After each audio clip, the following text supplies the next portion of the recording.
Okay, so what you need to know is Brad and I are sitting up here looking at someone's Hilux on the downstage monitor.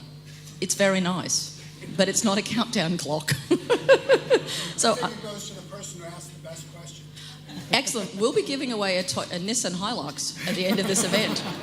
You'll be very pleased to hear about that, because I am. Listen, Brad, I wanted to thank you for that talk and for kind of all the things you surfaced in it. And I had a couple of places I kind of wanted to sort of pursue a little bit, but I can't help but think we should start where you started, which is that I'm acutely aware that you came to the Southern Hemisphere and to New Zealand in a time when that country was in some ways experiencing one of the greatest losses and acts of violence that we have probably seen since the colonial frontier days.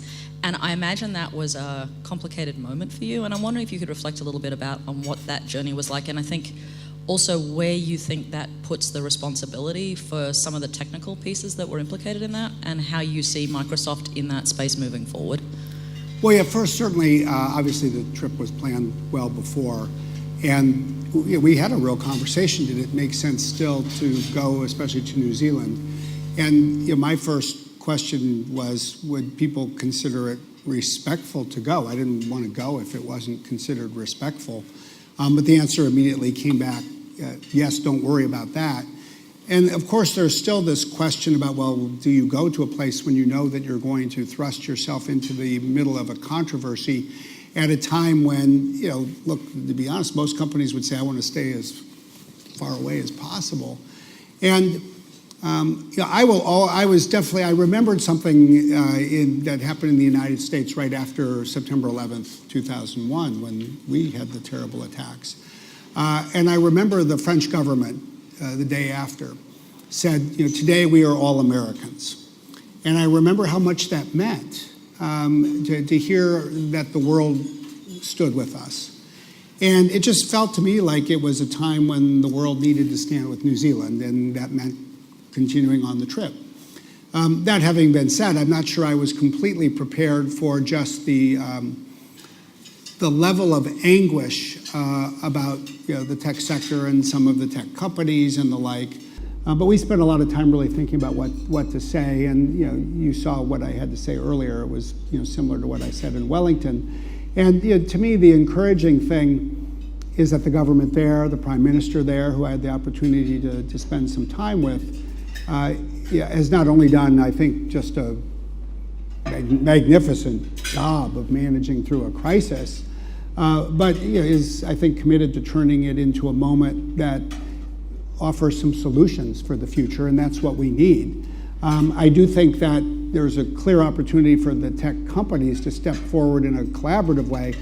But the bigger question in some ways, and it's obviously the question of the moment here in Australia, is whether we've also reached a moment where the pass, if you will, that the tech sector has had under the various media laws is going to continue.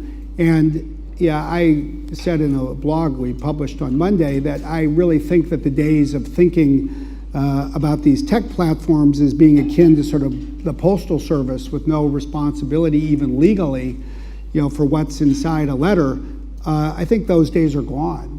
And this is something that affects us. We have multiple businesses that are affected by this, including LinkedIn. That's very important to us.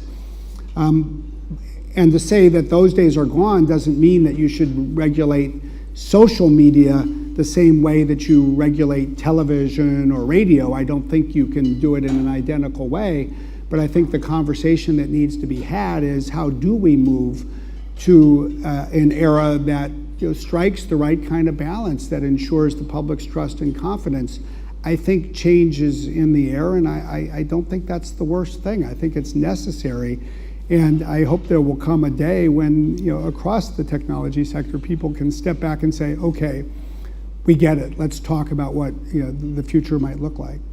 So if you were to pull apart what the threads you think of that are, what do you imagine those would be moving forward? So I think, if you think through, you've raised a couple of pieces there, right? The notion of what might it mean to regulate tech companies, and let's bear in mind, you and I both know there are very different kinds of technology companies, right? So what does it mean to be a cloud service provider, someone who's managing data, maybe someone who has a different kind of either business base or something else? But I'm kind of interested in, what do you think the emergent threads there are going to be in terms of regulation? Well, I certainly don't have a magic recipe at this point. I think this is... Well, if you did, we'd be extracting it from you right now, just to be clear. Yeah, but this is the conversation we need to have. I do think it starts with some sense of teasing apart the different technologies and understanding how they each work, how relevant they are to these different public safety issues, what are the risks that are created with different technology services or platforms, and how one creates the right balance in each area. Certainly, one of the things that's striking to me is that in the world of radio and television, there is a basic level of responsibility that you either deliver on as a company or you're not allowed to continue in that business. And this is not a statement about the Googles or YouTubes or the Twitters or LinkedIns or the Microsofts of the world. There are some services in the world of social media that you would never see pass muster to operate as a radio station or a television network. Because they're just almost exclusively devoted, it seems, to spewing hatred. And I think one question is there some base level of standards of decency, or I'll just almost say standards of civilization, that we're going to ask these networks or platforms to commit themselves to and be bound to? That's one issue.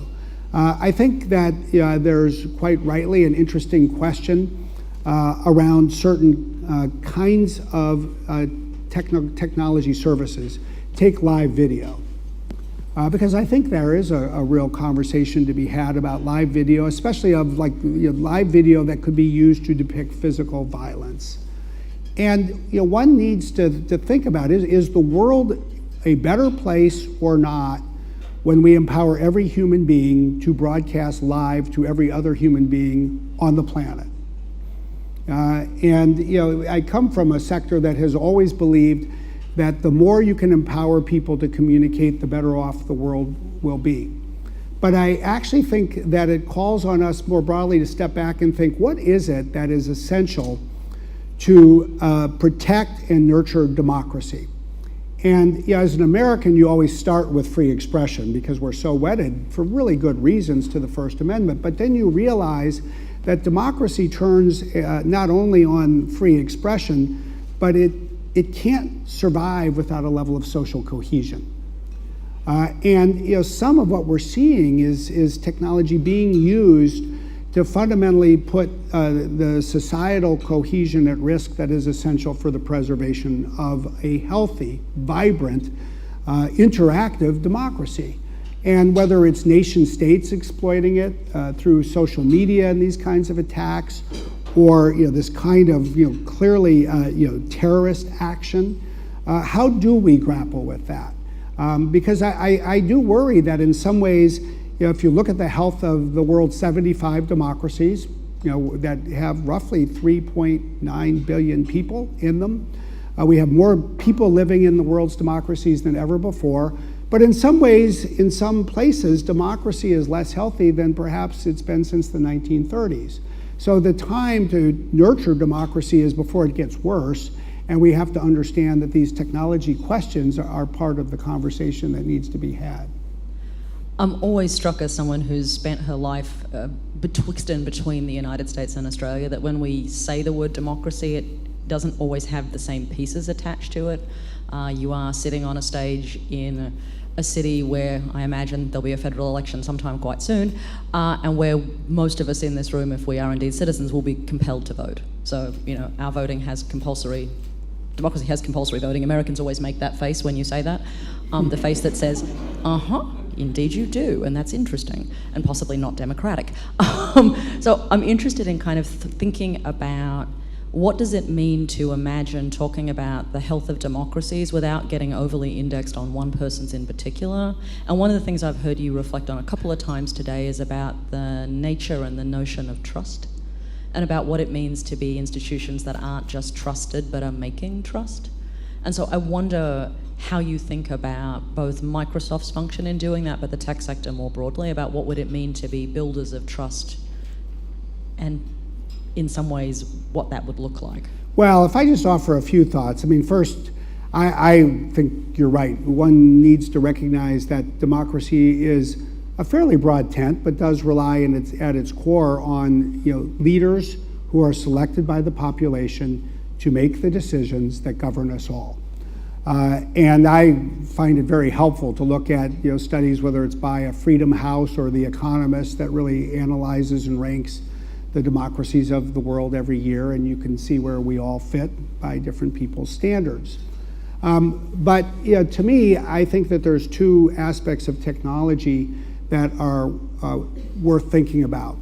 One goes well beyond the industry itself, which is when you think about the evolution of democracy over, say, the last century or longer, for a long period of time, most people in democratic societies thought that communications technology was something that was on democracy's side and was putting authoritarian regimes on the defensive. Whether it was Radio Free Europe or television or even the fax machine. All these technologies actually played very significant roles in ultimately the collapse of the Iron Curtain in Central and Eastern Europe. But I believe that in this decade, the shoe's on the other foot. What we're seeing is authoritarian regimes really use the communications technology of our day in a way that I think is creating an asymmetric risk for democratic societies. And authoritarian regimes are better able to withstand these threats precisely because they don't have elections the way we would think about them, and they impose social cohesion from above rather than from across the community. So that's the first thing. Then the second thing that I think is just so important for us in the tech sector itself to remember is, look, technologies come and go.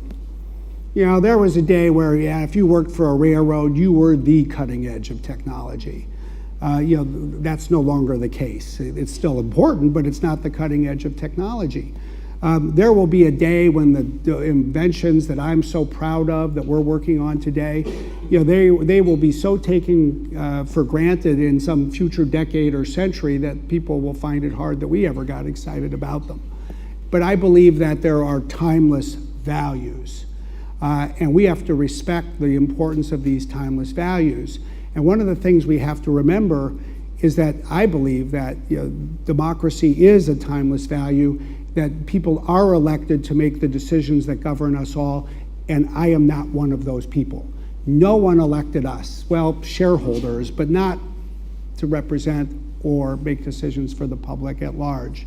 So, there was this fascinating moment last summer in the United States when the immigration debate and family separation was just, roiling across American society.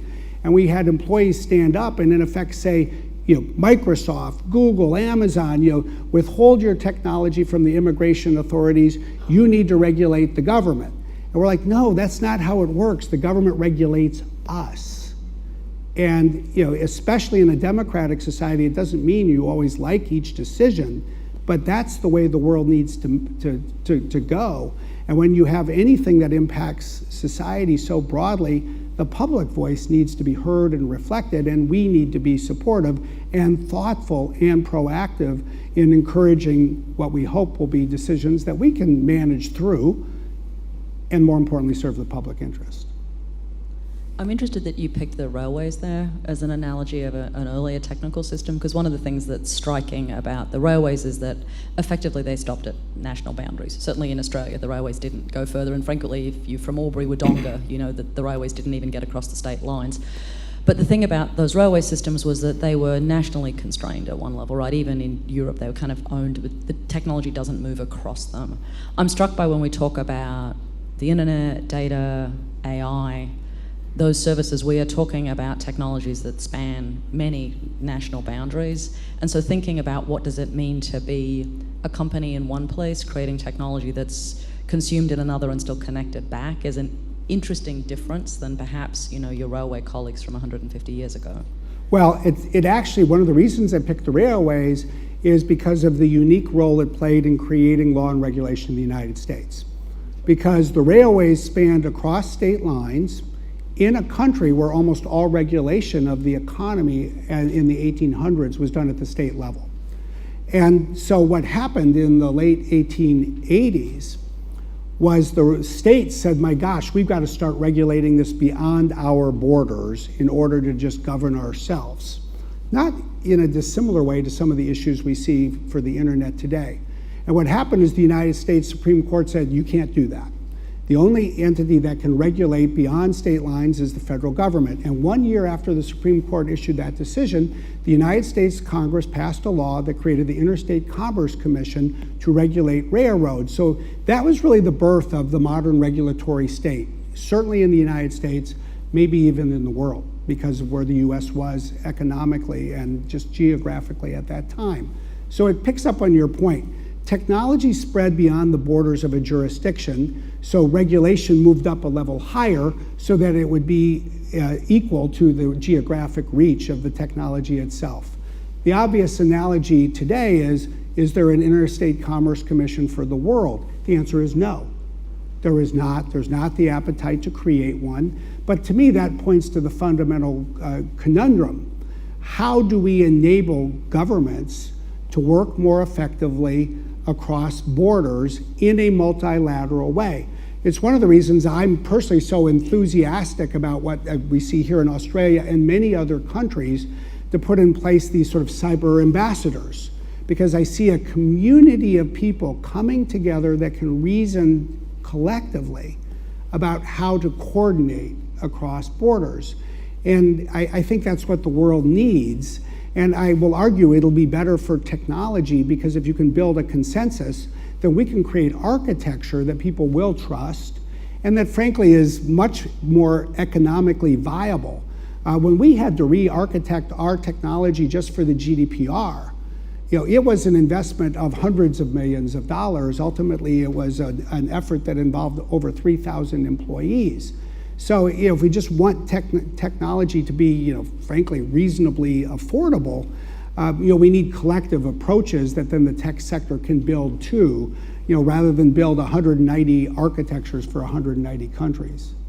I'm also really struck, to belabor the train metaphor, that one of the other things that trains ultimately unexpectedly did, or railways did, certainly in the US and in the UK, was that they had consequences beyond the technical sector, right? So if you think about both the United States and the United Kingdom, trains made time standard. Before the trains came along, time was localized, it was set in a local geography. One of the things that the necessity of that technology did was to create a different conversation at a national level in a way that had nothing to do with the train itself, right? But you needed to have clocks and time. I want to kind of close out here and take some questions, but I know you ended your talk reflecting on AI and its possibilities and perils, and I know you're increasingly working on that. So can I get you just to end here by speculating a little bit about where you think that world is unfolding? So if we've come through a 20-year period of thinking about the internet and its consequences, we are clearly standing at the beginning of a new set of technological, both challenges and opportunities. And what do you think, I guess, the intended and unintended consequences there might be? Well, the first thing I would say is AI is, if you think about the technologies that have most changed societies around the world, I would argue that in many ways it was the steam engine, and then it was the railroad. Really, it was the steam engine that enabled the railroad. It was the combustion engine that enabled the automobile and the airplane as well. Now we're in this world of the microchip and big data and artificial intelligence that is enabling this future development. But it will be different from, say, the railroad or the automobile and the airplane in the sense that the technology itself is much less singular. AI is going to be infused into everything. It already is in ways that we don't necessarily pause and think about. So we might think, there was a day when suddenly somebody could, fly an airplane from Australia to Singapore without having to stop in between. There won't be, in my view, in all likelihood, a similar day where we'll say that's the day, the Charles Lindbergh Day across the Atlantic.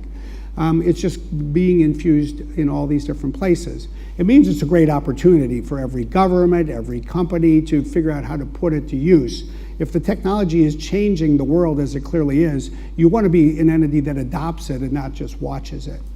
But then you have to step back and think much more broadly about its ramifications, the positive and the negative. And it's all about sort of making the most of the positive, which probably doesn't need quite as much work to pursue, but it does, I believe, in certain areas around so-called open data. We've got to ensure that countries that are not as big and companies that are not as big can get the scale economics out of larger data by working together and federating data.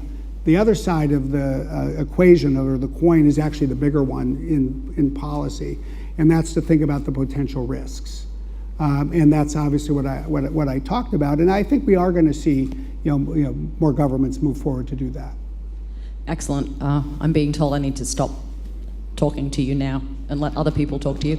All right, so here's the deal. These are questions. These are not exegesis, by which I mean it should start with a question word and go up at the end. Question words include things like how, what, where, why. We're Australians, we have a natural advantage. Almost everything sounds like a question because of the way we inflect our sentences at the end, but I'm encouraging questions. There are roving mics. Put your hand up and a question word will appear above you. Oh, and where did the question words go? Where are you? And why can't I see you? All right, well, there is persistence from right here. Here. Table 2. Sorry, there are numbers. I could make this easier for everyone. Remember, question. I'll get a question in, definitely. Brad, thanks very much for the shout out for the positions. Thanks for the shout out for Australia supporting the Paris Thank call. Good We're very too. pleased. Exactly. There we go. You've given me 2 spots. I'll ask the question now. You said increased multilateralism. I'm in the Department of Foreign Affairs and Trade, the Ambassador for Cyber Affairs. What's an ideal end state, in your view, of a new multilateral process or a reinvigorated multilateral process? Well, I think we're going to have the best opportunity to continue to invigorate multilateralism around concrete objectives. And I'm enthusiastic about the Paris call last year because it took one, cybersecurity. I think one of the things I've certainly learned is we always need to start by affirming the multilateral norms and rules that exist already. I think multi-stakeholderism can give those norms greater momentum, and then we need to think about how to fill in the gaps.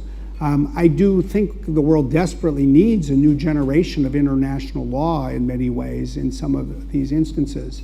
If I think about where we might best see some important progress, it will be to address concrete problems when there are moments that bring people together. And obviously at the moment it's the issue around safety. So just as the world came together last year in Paris around cybersecurity, I think we might have an opportunity for multilateral and multi-stakeholder action in the coming months around some of the things that can be done to better protect safety. And it's like anything, you start to build a muscle or a capability and you do it in a couple and then people start to do it in more areas. Certainly one of the things I'm acutely aware of right now as an American is that this is not a moment in time when multilateralism is at the top of the agenda of, say, the US State Department. But I believe its day will return. And I actually believe it's a day when other Americans, including at major companies, need to be stepping forward and standing up for multilateralism, just because I don't know how one solves the problems of the world without it. Thank you. Table 6. It's a follow-on from the previous question, and that is your view on the timing. You partly answered in relation to safety, but when I look at the Island event last year, I didn't see what should have precipitated a very, very strong reaction, actually bringing forth or manifesting a regulatory response. So I'm interested in your view on the timing through which we will see true, adequate regulatory response to the risks we face. Well, the interesting thing on privacy, and I didn't get into it because I didn't come here to just talk about the United States, is that privacy earthquake is rippling across the United States. There has just been a legislative stalemate in the US for 2 decades over privacy legislation. But what happened is, Cambridge Analytica was in February and March, by last June, there was the most sweeping privacy law in the history of the United States adopted by the state of California. Of course, 1 of every 8 Americans lives in California. So that is important in and of itself. But the second thing that it was just so notable from the perspective of, say, political science or political history is that you have certain states in the United States, typically states that were founded under constitutions written in the latter part of the 19th century, that basically empowered the voters to adopt laws. If you get enough signatures for something, you can put it on the ballot.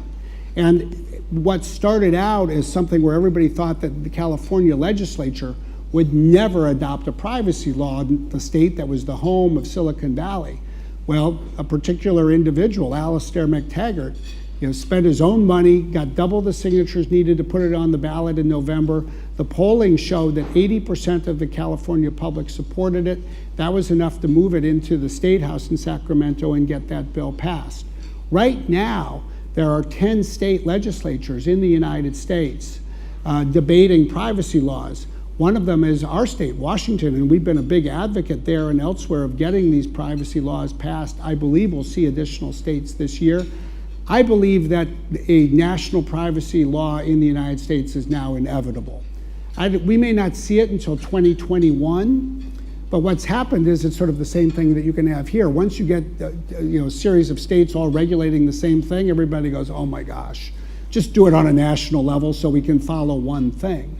But that's well on its way, and I think that then what we're going to see is 2 other things continue to evolve. One is going to be a substantive discussion about what's the next generation of privacy law look like, because GDPR, as innovative as it was really probably the last big law written before people were thinking about artificial intelligence. So I think we'll see evolution in the substance even in Europe. But second, I do think we're going to see more multilateral approaches on privacy. And we already are. I mean, it's an interesting regulatory field. The data privacy commissioners are working together quite closely. So I know there's a question on table 7. Bob, that's you. You know the rules. Thank you. Privacy means many things. It can be privacy as secrecy or privacy as autonomy. Part of Microsoft's business is computational advertising. Advertising is, when it works, manipulation, not persuasion, but manipulation, the bypassing of reasoning. So as well as challenging and re-examining the technology, is Microsoft thinking about rethinking its business model so that it's not making profits on the deliberate violation of privacy as autonomy? I think that's what they call a loaded question. Yeah, but you'll notice it did follow the formulation of a question. It did go up at the end. Let me say a few quick things. One, yeah, actually we are rethinking things. We're rethinking search, we're rethinking how search connects to advertising, and we're rethinking how advertising connects with news. Because I do believe that part of what we need, in addition to protecting people's privacy, is to really think about what it will take to have a healthier environment for journalism in the world.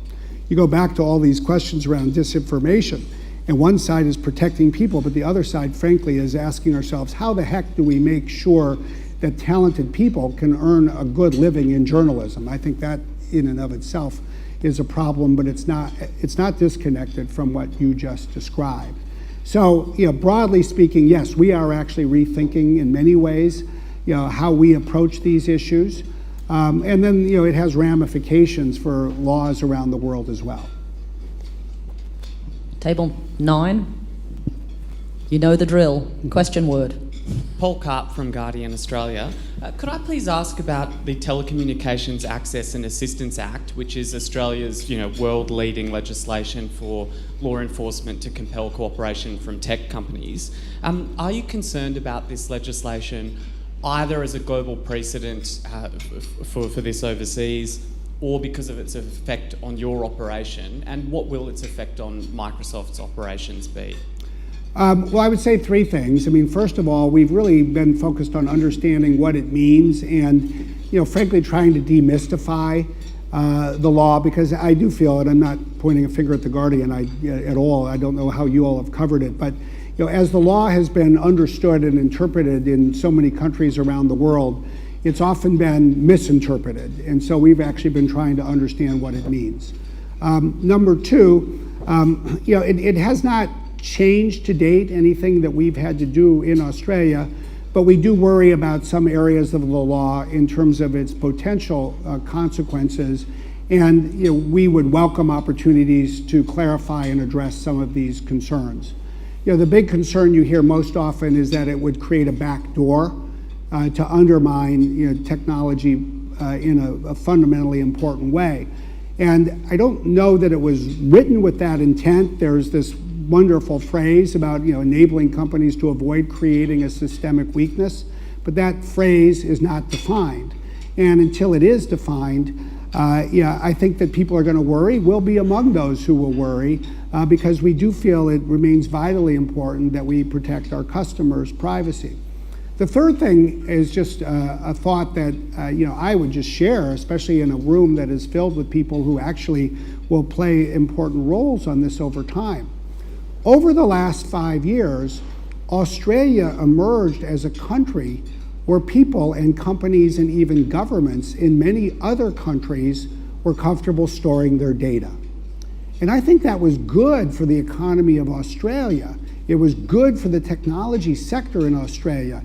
It's part of what inspired us to make such a large capital investment in the construction of data centers in Australia. We have spent more money constructing data centers in Australia in terms of our capital budget than we even spent globally as a company in terms of capital investments, just 7 or 8 years ago. So it brought us to build these data centers. But when I travel to other countries, I hear companies and governments say, we are no longer comfortable putting our data in Australia. And so they're asking us to build more data centers in other countries, and we'll have to sort through those issues. But if I were an Australian and I really wanted to continue to advance the Australian technology economy, I would want to address that and put the minds, especially of other like-minded governments, at ease. All right then.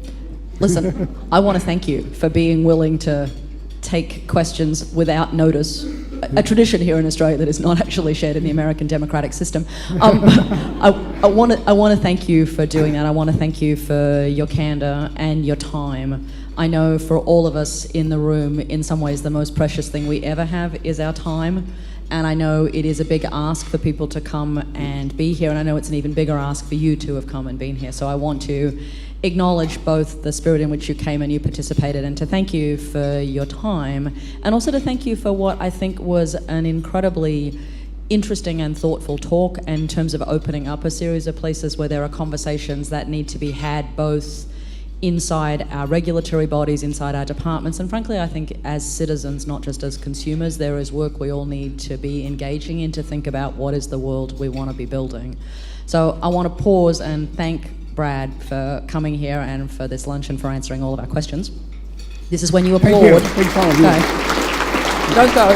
Stop.